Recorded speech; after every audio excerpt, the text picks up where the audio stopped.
Bismillahirrahmanirrahim. Assalamualaikum warahmatullahi wabarakatuh. Perkenalkan, nama saya Nur Nilam, NIM 1913110934, Prodi Pendidikan Geografi, Fakultas Keguruan dan Ilmu Pendidikan. Pada kesempatan hari ini saya akan memaparkan materi tentang perencanaan wilayah. Baiklah, langsung saja. Pengertian perencanaan wilayah. Di sini ada pengertian perencanaan menurut para ahli, yaitu yang pertama menurut Brobowski 1964. Menurut Brobowski, perencanaan adalah suatu himpunan dari keputusan awal,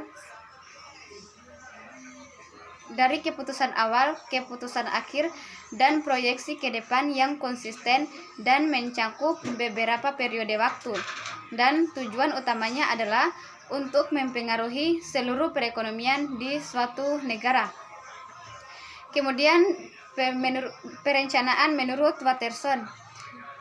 Menurut Watterson, perencanaan adalah usaha sadar, terorganisasi, dan terus-menerus guna memilih alternatif yang terbaik dari sejumlah alternatif untuk mencapai tujuan tertentu. Kemudian yang terakhir, pengertian perencanaan menurut Conyers dan Hills.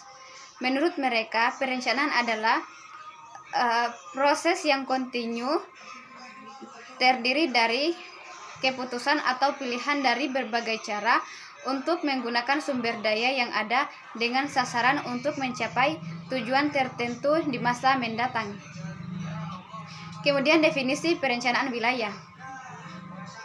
Perencanaan wilayah adalah menetapkan langkah-langkah yang digunakan untuk wilayah tertentu sesuai dengan tujuan yang telah ditetapkan. Kemudian tahap-tahap perencanaan wilayah. Di sini ada beberapa tahap-tahap perencanaan wilayah, yaitu yang pertama, menetapkan tujuan. Tujuan perencanaan wilayah adalah untuk menciptakan kehidupan yang efisien, nyaman, dan lestari. Manfaat perencanaan wilayah misalnya seperti yang pertama, menggambarkan proyeksi dari berbagai kegiatan dan penggunaan lahan untuk masa yang akan datang. Kemudian yang kedua, membantu pelaku ekonomi untuk melihat lokasi dan kegiatan yang perlu dikembangkan. Kemudian yang ketiga yaitu bahan acuan bagi pemerintah untuk mengendalikan arah pertumbuhan, kegiatan, dan penggunaan lahan. Yang keempat, landasan bagi rencana-rencana lain yang lebih sempit. Dan yang kelima yaitu lokasi itu dapat digunakan untuk berbagai kegiatan. Kemudian yang kedua yaitu memprediksi. Memprediksi adalah suatu proses memperkirakan secara sistematis tentang sesuatu yang paling mungkin terjadi di masa depan, berdasarkan informasi masa lalu dan sekarang yang dimiliki, agar kesalahannya atau selisih antar sesuatu yang terjadi dengan hasil perkiraan dapat diperkecil. Kemudian yang ketiga, memperkirakan berbagai masalah. Dan yang keempat adalah menetapkan lokasi wilayah. Menetapkan lokasi wilayah juga sangat penting. Dan penentuan lokasi harus dilakukan dengan pertimbangan yang matang, karena jika terjadi kesalahan dalam menentukan lokasi akan berakibat fatal. Oleh karena itu, prioritas untuk menentukan sebuah lokasi sebelum ditetapkan perlu dianalisis secara baik, dan penentuan lokasi harus tepat sasaran dengan berbagai pertimbangan.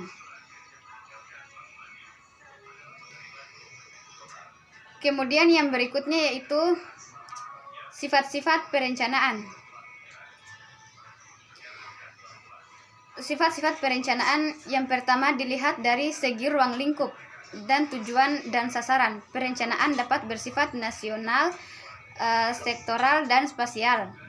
Perencanaan nasional. Perencanaan nasional adalah suatu proses penyusunan perencanaan berskala nasional sebagai konsensus dan komitmen seluruh rakyat Indonesia yang terarah, terpadu, menyeluruh untuk mencapai masyarakat yang adil dan makmur, memperhitungkan dan memanfaatkan sumber daya nasional, dan memperhatikan perkembangan internasional.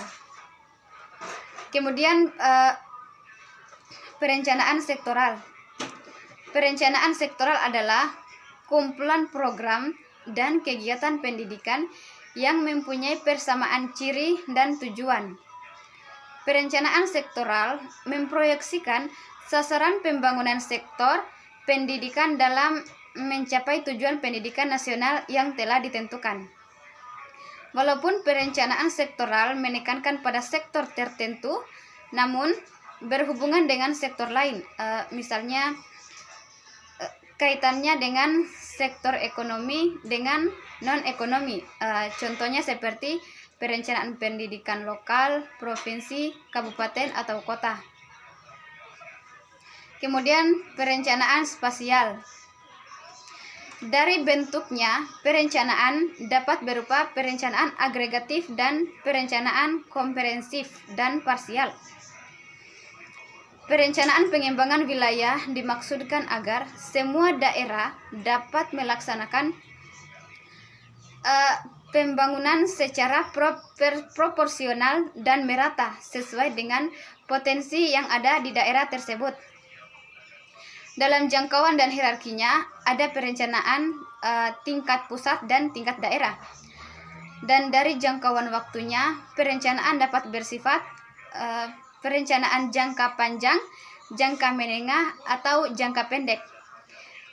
Biasanya, pembangunan jangka panjang dibuat dan berlaku untuk jangka waktu 10-25 tahun.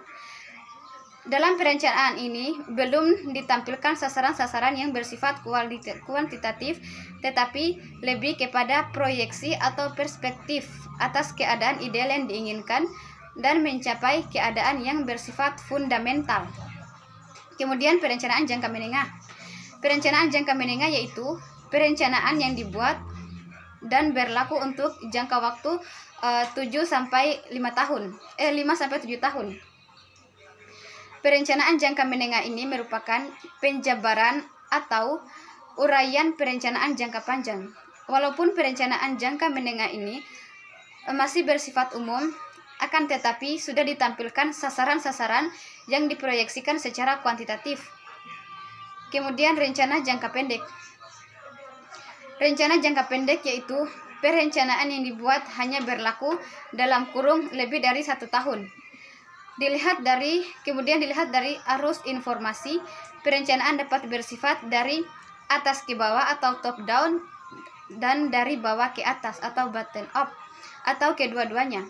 Perencanaan dari atas ke bawah. Perencanaan ini dibuat oleh pimpinan dalam suatu struktur organisasi, misalnya pemerintah pusat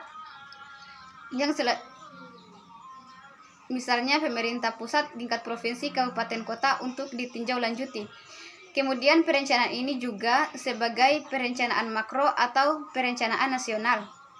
Kemudian yang berikutnya perencanaan dari bawah ke atas atau perencanaan ini dibuat oleh tenaga perencana di tingkat bawah dari suatu struktur organisasi, misalnya dibuat di provinsi, kabupaten, atau kota untuk disampaikan ke pemerintah pusat.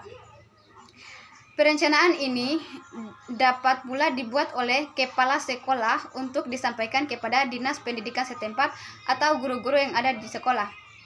Kemudian dari segi ketetapan atau keluasan proyeksi ke depannya, perencanaan dapat indikatif atau perspektif.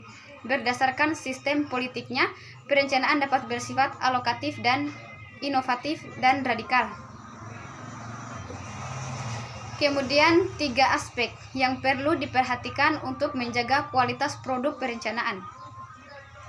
Yang pertama yaitu tuntutan untuk semakin melibatkan partisipasi masyarakat dalam proses pengambilan keputusan dan adanya keterbukaan dalam proses pengelolaan pembangunan. Kemudian yang kedua yaitu perencanaan tahunan dan perencanaan jangka menengah serta terorganisasi dalam perencanaan jangka panjang. Pentingnya perspektif jangka panjang juga ditekankan dengan perlunya menampung kecenderungan global jangka panjang dalam perencanaan jangka menengah.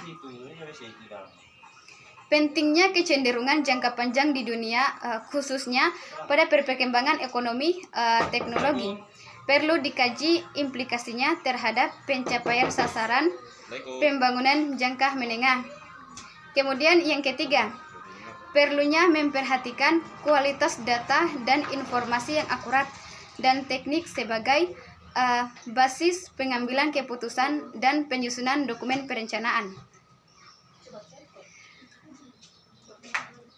Fungsi perencanaan, ada 3 aspek yang perlu diperhatikan untuk menjaga kualitas produk perencanaan sebagai penuntun arah, meminimalisir ketidakpastian dan meminimalisir inefisiensi sumber daya, dan penetapan standar dalam pengawasan kualitas. Kemudian